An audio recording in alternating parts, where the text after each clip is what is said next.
Good afternoon. I'm Reverend Katherine Harrington. I'm a board member of Murder Victims' Families for Reconciliation. I'm here to speak about the immeasurable cost of the death penalty to the victims. On a very sad fall afternoon in the year 2004, after we buried and said goodbye to their sister, my two sons,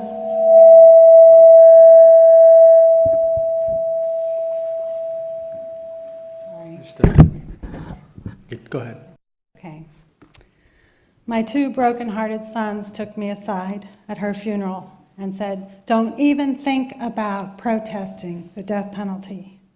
Our lives had changed forever that terrible night that my youngest child, Leslie Ann Mazzara, and her roommate, Adrian and Sonia, were brutally stabbed to death in Napa, California. Two beautiful, promising lives stolen in the middle of the night in one selfish act of rage and anger. I am an ordained minister in the Unitarian Universalist tradition and have been philosophically opposed to the death penalty my whole life. My two sons were all I had left. The next 11 months were an unspeakable nightmare as the police failed to find the killer. After Eric Koppel turned himself in, the long months to follow were filled with speculation about whether the prosecution would seek the death penalty. The district attorney assured us that it would be his decision alone. We were to be patient, to wait. Our lives became a desperate and painful purgatory. Meanwhile, the media rushed in to exploit and sensationalize our tragedy. After 2 traumatic years, even my sons were ready to find an alternative path. We had to stop the senseless cycle of violence. A victim outreach specialist helped us avoid a trial and negotiate a plea agreement for life without parole. Only then were we able to begin our healing process. The tragedy of the death penalty does not lie with the victims' families alone.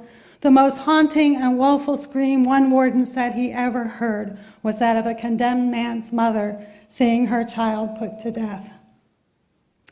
This doesn't resemble justice. This is cruel and inhumane treatment of innocent family members who are also victims. I cannot condone this in my name or in the name of my daughter. After the sentencing hearing in January of 2007, I asked to meet the mother of my daughter's murderer. And when I looked into her tormented eyes, I saw myself. Reaching out in embrace, we said to each other, "I am so sorry." 2 grieving mothers caught up in one terrible tragedy. The state of California has been a progressive leader in our country for decades. By abolishing the death penalty, this great state can make a powerful statement of hope to the rest of the country and to the world. We make our world safe by channeling our resources into programs that nurture and sustain life. Please and wrap then up, maybe Ms. one day we can dare to hope that no mother's child will grow up to be a murderer.